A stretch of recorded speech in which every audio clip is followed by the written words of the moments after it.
Here we are at Kolkata airport on our way to Shillong. The safety measures are really tight, pretty impressive. I wish things were the same on the street. Next few days we will be traveling along the most famous locations of Meghalaya. We have taken a direct flight of Go Air from Kolkata. It will take us 2 hours to reach Shillong. So we are on our way to the first hotel from Shillong airport. I will explain you how it was to come to Meghalaya. Stay tuned.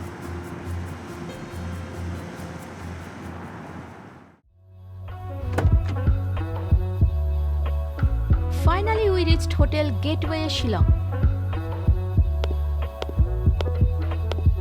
A very nice hotel close to the Police Bazaar Square.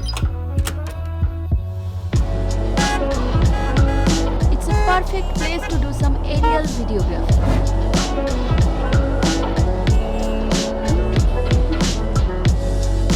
We came out to the market to buy some essentials needed for coming few days. But we don't like the face of the crowd during this COVID situation. So we'll quickly do the shopping and go back to the hotel. Good morning. It will be a relaxing day today. We will be mainly exploring the Umkar Lake and Dainthlen Falls. So let's start with the Barapani.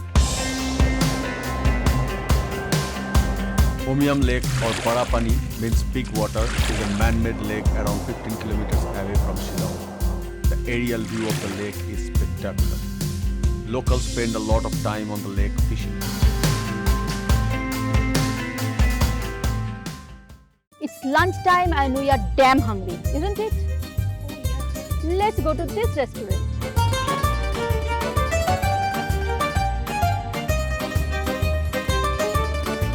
After a disappointing visit of almost dry Dainthlen Falls, at least we will have some good food.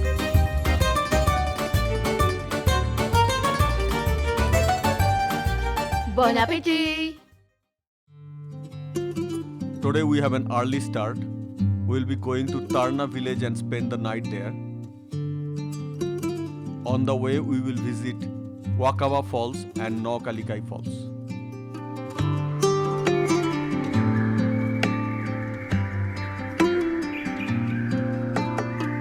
So, we are in front of Wakawa Falls. You can see how foggy it is.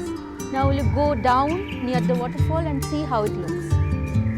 There is a 20 rupees entry fee to access the viewpoint and 70 rupees for the camera. You have to climb down around 500 steps. This is what is fascinating about the weather here. Few minutes back the visibility was barely 5 meters and now see, it's all clear.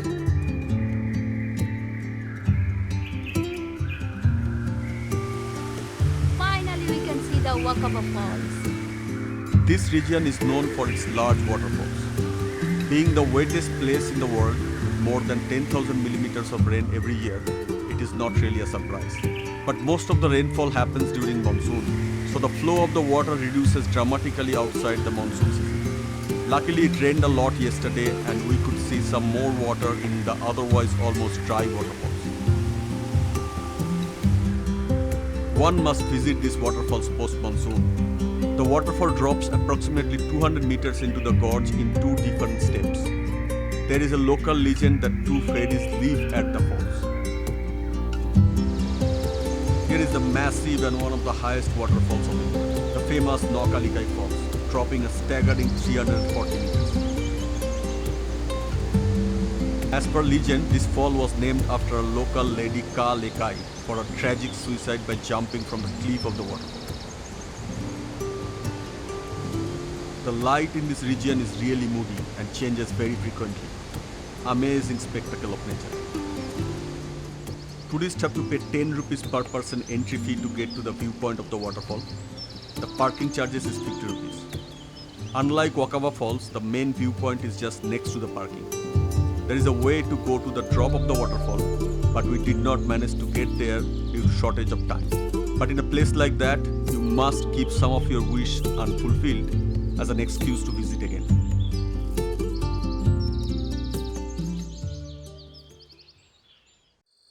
Good morning. So today we have a big day. We will be visiting the root bridge today. So we are up very early in the morning. It's around 6:30 now. So yeah, let's see. We came here to this Tarna village yesterday evening, quite late, and we stayed in the Royal View Resort. It's actually pretty good. I was not expecting such good accommodation in a place like that, but it's fantastic, highly recommended. So today we will be starting our hike after the breakfast, and we will take this so-called 3,500 stairs down to the Root Bridge, and then we will continue all the way to a waterfall that is called Rainbow Fall. So the sky looks quite bright and sunny, and if that is the case, then the Rainbow Fall normally produces a beautiful rainbow in the bottom of the waterfall. Let's see if you can find it. So yeah, stay tuned, and we take you with us in our journey to the Root Bridge and the waterfall. See you there.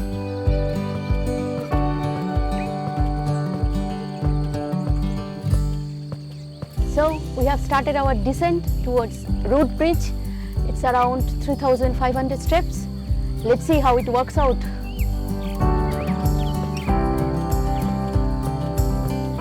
So for today, we took a guide who will guide us for the entire journey. And here he is. What's your name? My name is Borg. Borg. He is Borg. He will be with us for the entire day.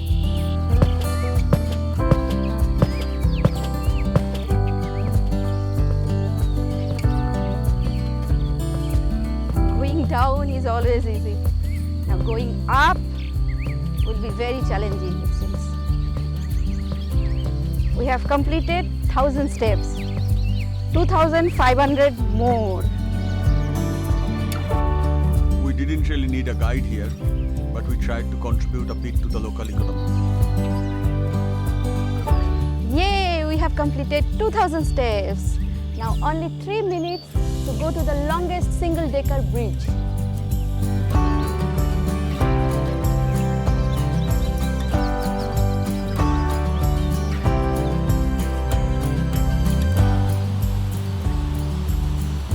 So here comes the longest single-decker bridge, made up of rubber trees of 200 years.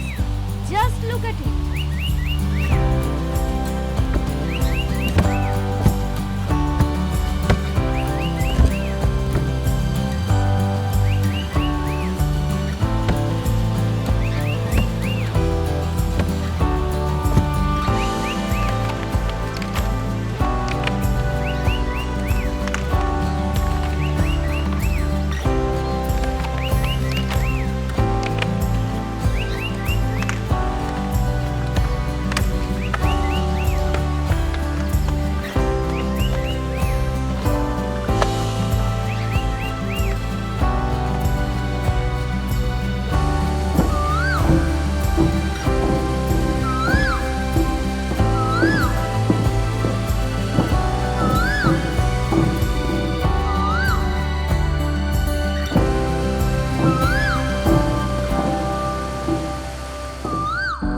After the steel bridge, now we're going up to the double-decker Root Bridge.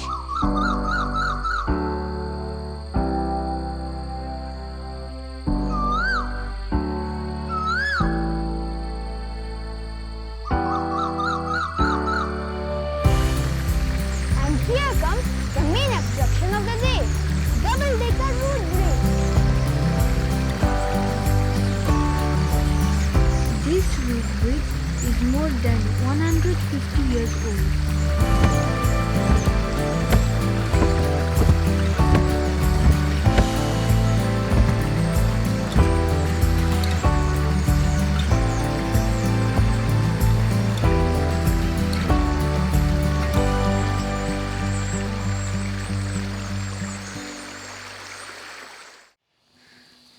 So, after taking a bit rest and having some light food in Nohsngithiang village, we are up towards Rainbow Falls. Look, fresh bay leaves here. All these are bay leaves. One carton is 45 kgs. Now this is ready to go to the shop.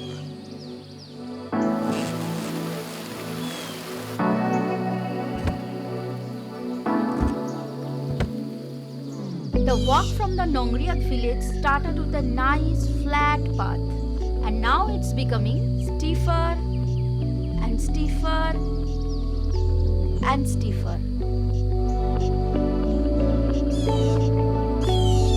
So there are some local shops here. You can buy the refreshments on your way.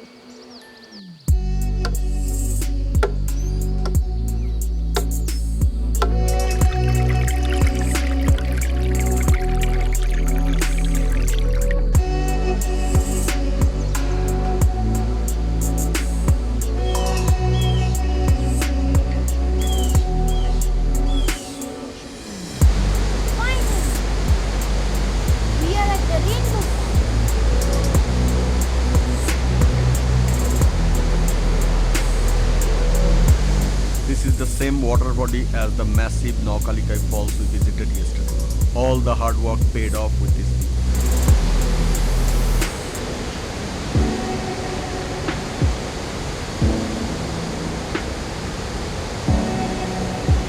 No luck with the rainbow as there is a light cloud cover, but happy to capture some of the drone shots showing the full waterfall with the multi-step cascade.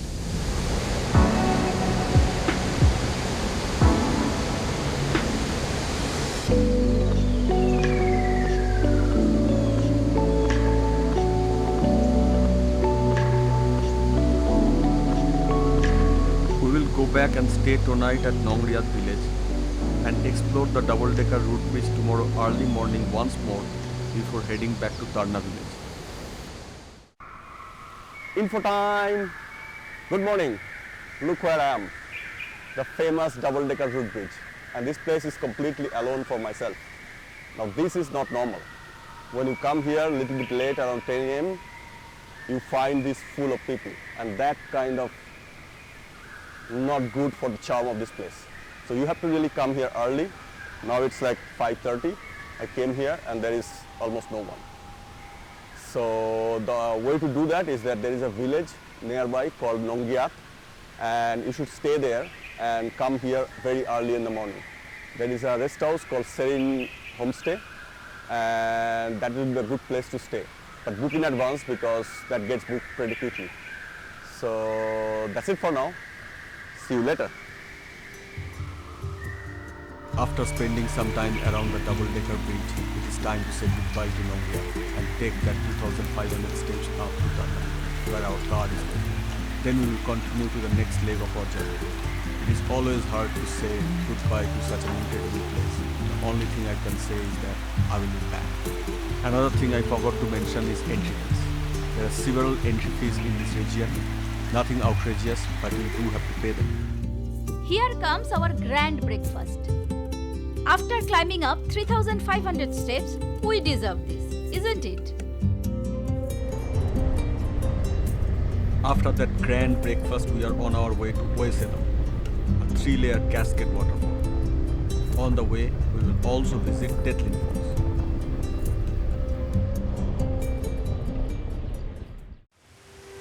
First comes the Dainthlen Falls. As almost all the falls around the area, Dainthlen Falls also gathers a lot of steam during the monsoon compared to the rest of the year.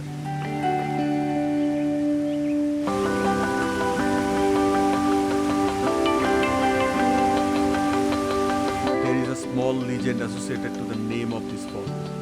According to the locals, there was a huge demon python by the name of Flame who was drenched in greed and power. Some brave men caught the animal and destroyed its food with a huge stone near the fall. As a result, this fall got this name.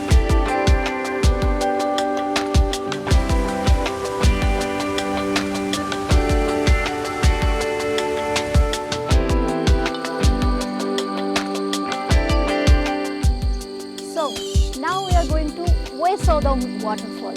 Let's see how it is.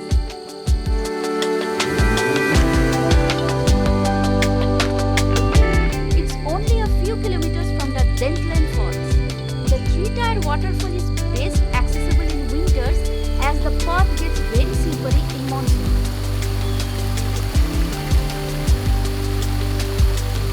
It got its name because of its square-shaped pool. Wei means square, Sawdong means shape.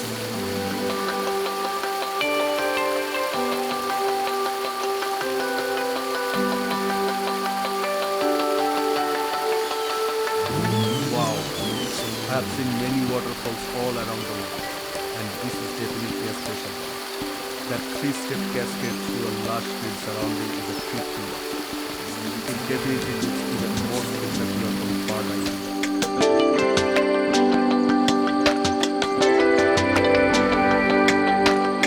That last part of the road can be a little tricky, especially if it rains. My boy made it look easy as he is light and he has good balance.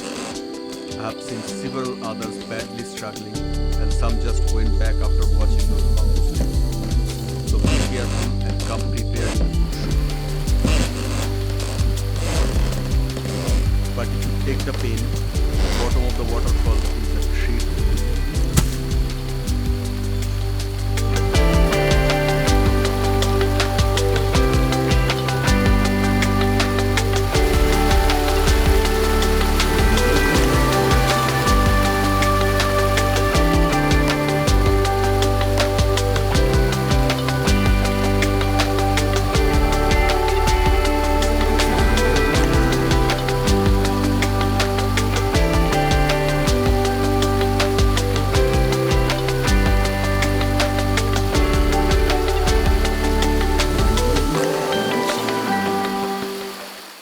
Good morning. So yesterday evening we came to this Iwan Kudu jungle resort. It's pretty nice. It's kind of middle of nowhere and you have this sort of cottage that you can rent and stay. And it's very close to the next root bridge we are going to go. Do not really expect a 5-star accommodation here, but it's very nice. The accommodation is kind of matching the environment. The food was expensive though. And as it is in the middle of the jungle, you can assume that there will be some insects, some mosquitoes and spiders and stuff like that. Not a big deal, maybe some dinosaurs. Okay, just kidding. So anyway, it was pretty nice and yeah, you stay along and we take you with us to our next root bridge. See you later. We have started early and skipped the breakfast as we want to catch the early light. Sage Village is the home to a stunning piece of wonder.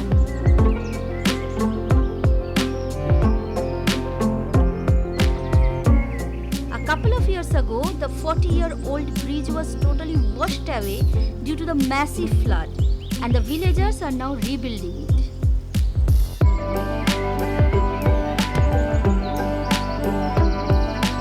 I'm still struggling a bit with some cramp after climbing those 3,500 steps yesterday.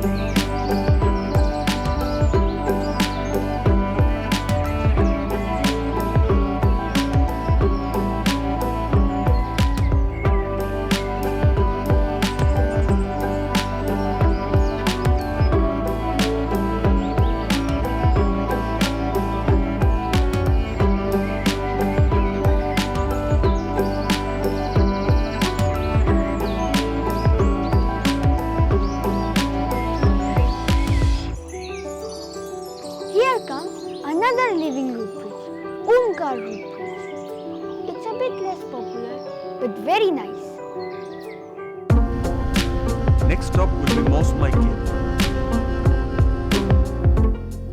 We entered the campus of Mawsmai cave after paying 20 rupees per person entry fee and 50 rupees for the camel.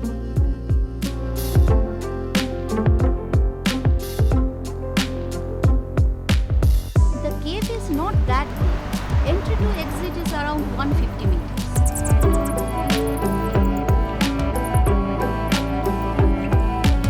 Nice little adventure. Inside you need to crawl through some places. My short height helped me, but it was more difficult for Abhishek. But after all, he is a fit man, so he made it easily.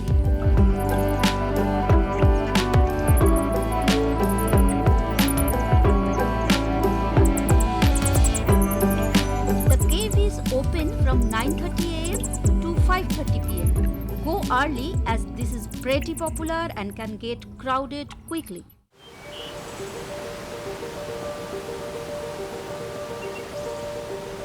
At a short distance from Mawsmai cave lies the most spectacular waterfall of the region, the Seven Sister Waterfall. With a drop of 315 meters, it is one of the highest waterfalls of India. As all other waterfalls in the region, the complete glory of this can only be visible during rainy season. This must be worth visiting in monsoon. The viewpoint is also very accessible as the viewpoint of Nohsngithiang Falls.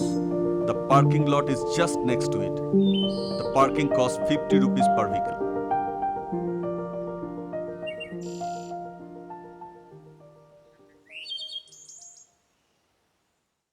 Good morning. So yesterday evening we came to the Rawar cottage of Rawai village. It is just few meters away from the main road of the Meghalaya Root Bridge. It's actually pretty nice. It's fantastic. The food is very nice, and the cottage itself is spacious. We had a bit of problem of the electricity, but I guess that has nothing to do with the cottage. The power was cut for the whole region, but overall, excellent. So if you come here and want to visit the Meghalaya Root Bridge, I highly recommend this cottage. And the fact is about Meghalaya Root Bridge, it's very close to the parking. So a lot of people come here, people who cannot go to this double-decker root bridge because of the distance from the parking, they go there. So it gets very crowded in the normal time. So the best way to get the bridge for yourself is to go out early. And if you have to go out early, you have to stay near the bridge. And if you do that, this cottage could be pretty interesting. So we are on our way to the last living root bridge of our trip, Meghalaya Root Bridge.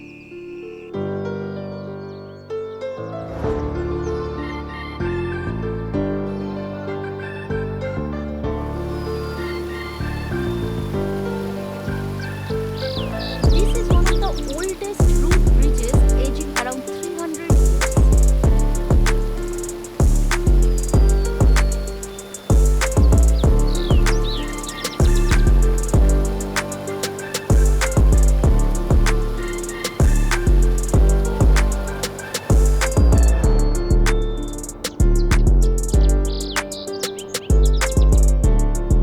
The surroundings are beautiful and purely natural.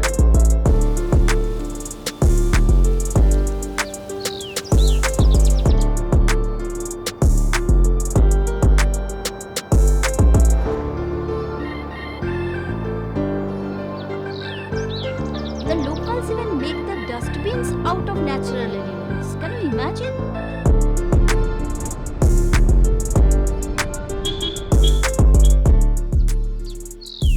Now we are in Mawsmai village, the cleanest village of entire Asia. As you can see, local ladies are continuously cleaning the village to make it neat and clean.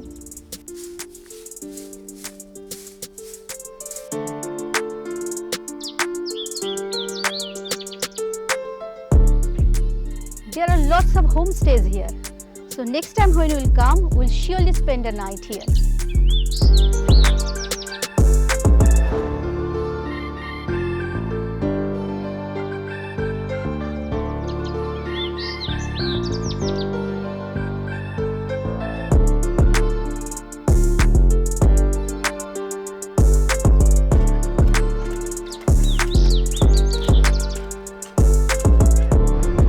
Our next destination is Kangsuri waterfall.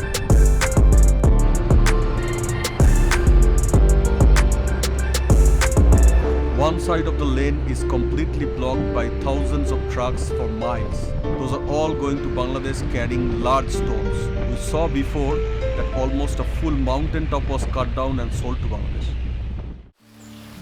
Info time. So today I'm going to talk a little bit about mobile connection here. I do a lot of my planning in mobile, so I kind of put my locations in the Google map, mark them up, take a lot of notes in the mobile. But what I found here is that in the Meghalaya, in different places, the mobile connection is not that good. It seems it's not only the mobile connection, it's more the provider. I had an Airtel and the connection of Airtel was very bad. It seems from the locals that the Jio works way better in the remote areas.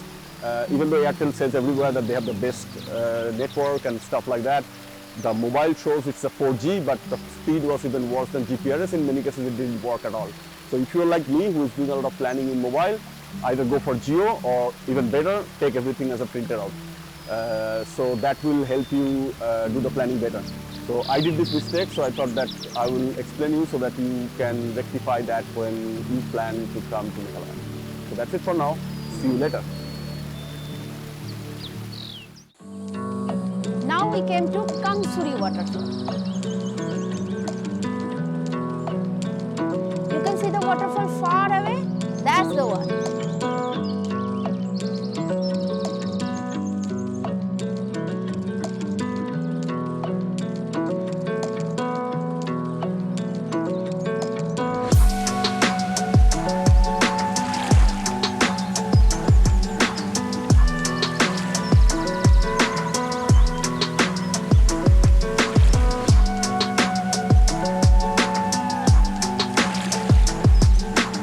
The boating experience is nice. We need to pay 200 rupees for a half an hour ride.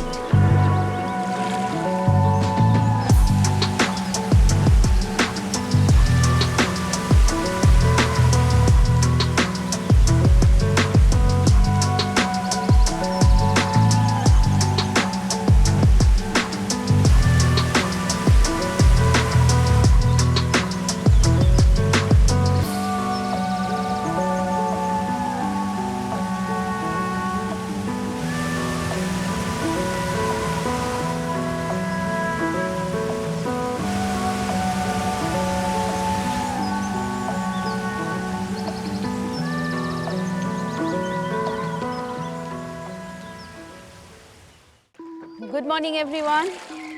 So here we are boating at Doki over Umgat river. This is probably one of the reasons that we are in Meghalaya.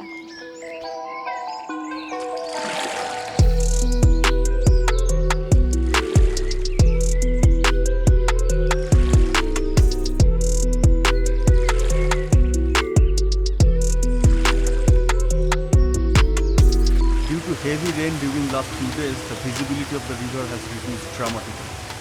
If you want to surely get an epic transparent view of the Umgat river, come around February, March. That time all the waterfalls will be dry though.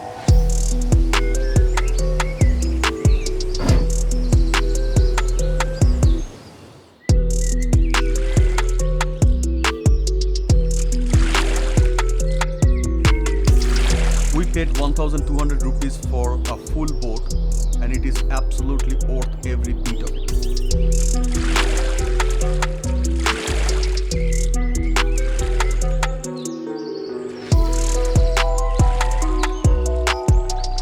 It's a pity that we will not be able to visit Shongpedong as entry has been restricted due to discovery of new COVID cases in the village.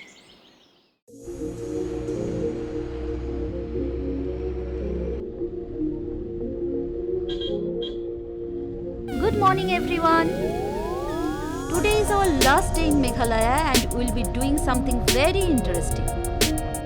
Now we are going towards Mooringkang. We started our hike from Walking Village. It's a 3 hours round trek.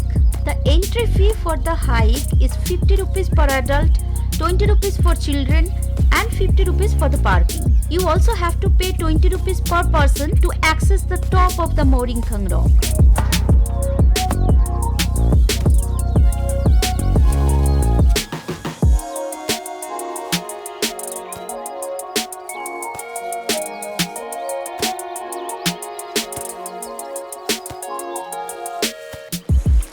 Our guide, Josephine, he will take us till Mooringkang.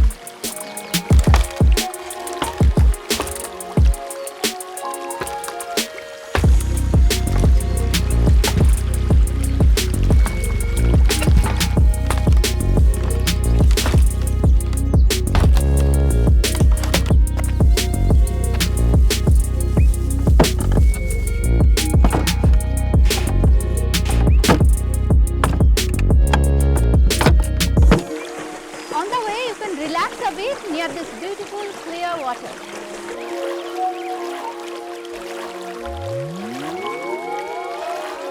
This place is very popular among locals. They come here to do picnics.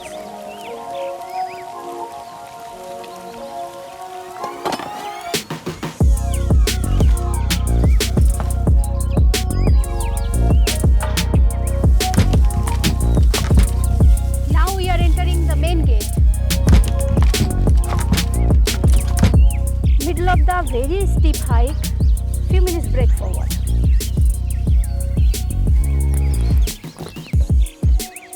This entire bamboo trail had been created by the locals without any support from the government.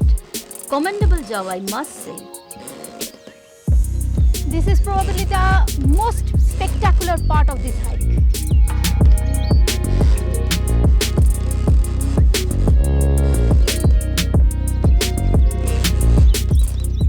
That's the final destination. The name Mooringkang came from a local myth. Mooringkang, the king of stones, who fell in love with a girl from another kingdom, Mawpetar. A battle took place between the two. Mawpetar injured Mooringkang. However, Mooringkang succeeded in beheading Mawpetar. His head fell down in the river gorge, which can be seen from the viewpoint. And the Mooringkang today stands as the famous rock.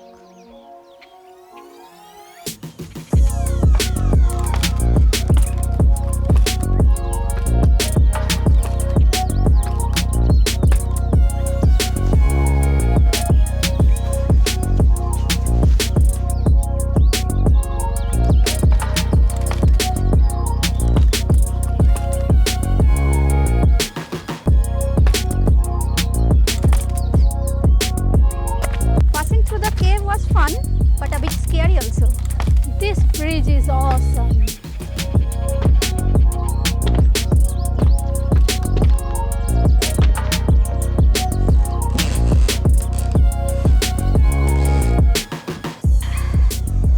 Here comes the top of Mooringkang.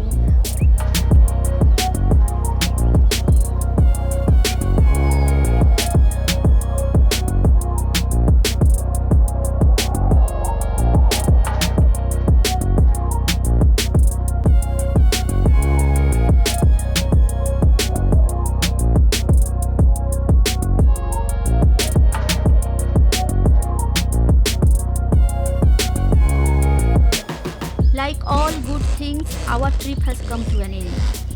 We are leaving the mesmerizing Meghalaya with a heart full of amazing experiences and a wish to come back again.